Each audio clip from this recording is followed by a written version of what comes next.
Super Bowl. What else? It's all in one. It's literally the best choose your own adventure that exists to my knowledge.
Lucky because this is really so comprehensive. If you're just an airshow enthusiast and you want to see people performing, there's people in warbirds performing, there's people in home builds performing, there's ultralights performing, there's literally whatever you want to see. There's a military component, there's a show aerobatic component.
Can go spend days with people who are passionate and really want to talk about it and have such a great amount of information, and they love to share it.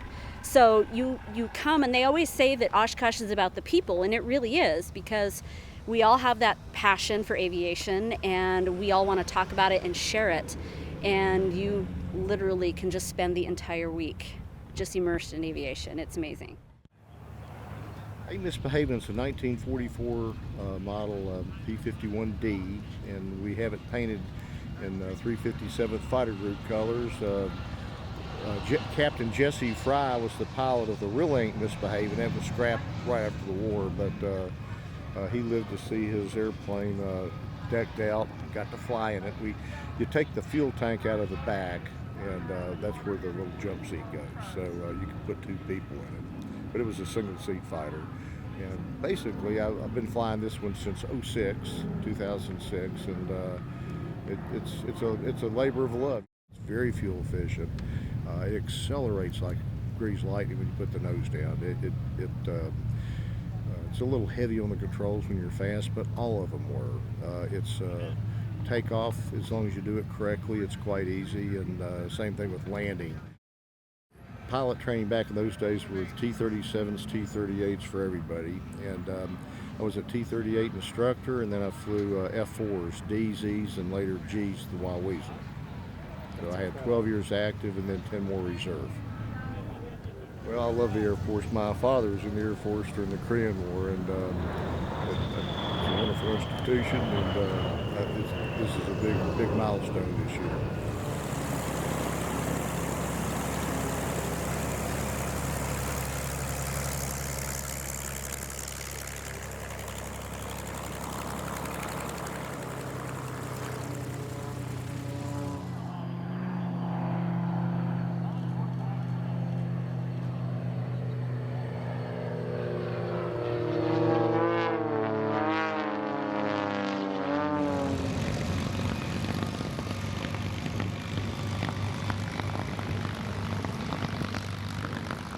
Years ago we were here in 2020, but the air show was canceled, so we did the museum, which is great because we probably wouldn't have had time to do the museum otherwise, because the air show is just incredible and we want to be here every minute. So I had only ever been to car shows before, and so this is like a car show on steroids. It's amazing because you just meet pilots in every aspect of the industry, and you meet people who are passionate about planes and flying and aviation, and it's an incredible community of people, so friendly and welcoming. It's truly amazing.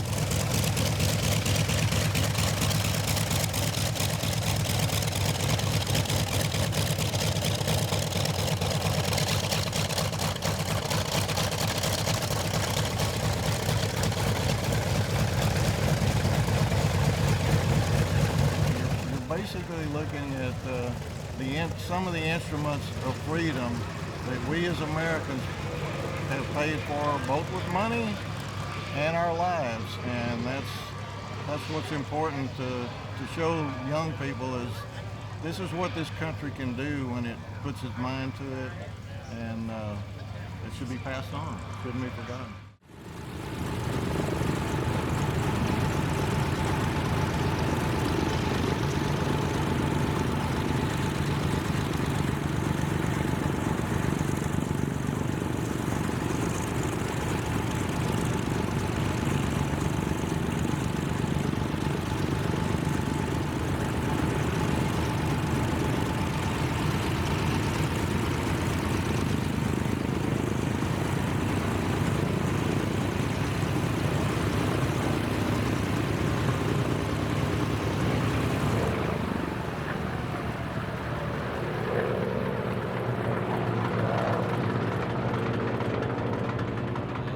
Year-round planning. It gets busy come January and leads right up until we get here on site. We call them MUCAWs. They are the trailers that are alongside the runways that air traffic stands on to control all departures from the air show. We also work on all the equipment up in the control tower that are used for all the arrivals. And then we have the Fisk approach out in Fisk, about 5 miles southwest of here. And they control virtually every arrival into Oshkosh. And we maintain all the equipment for them at all those sites. So I've got a couple of technicians that come here that I bring in that they fly themselves, and they're really into airplanes.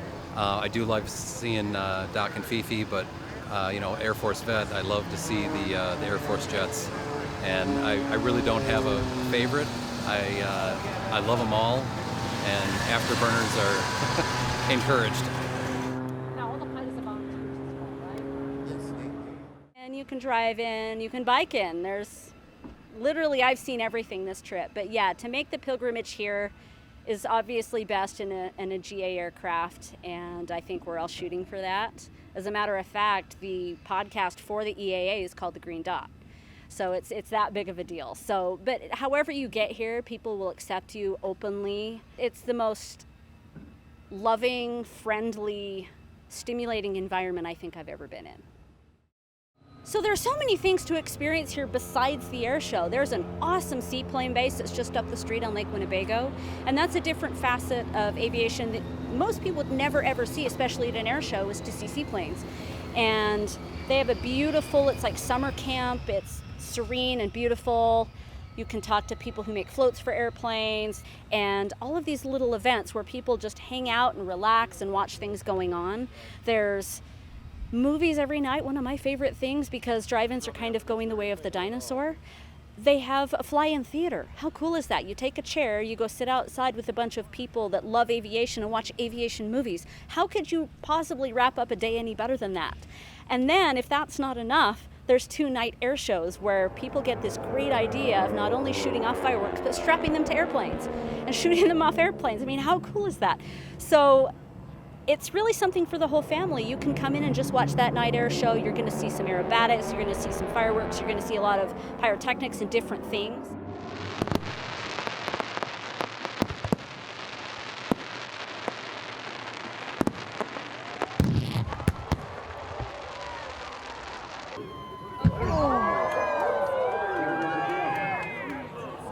Imagine somebody with 10 miles away seeing that.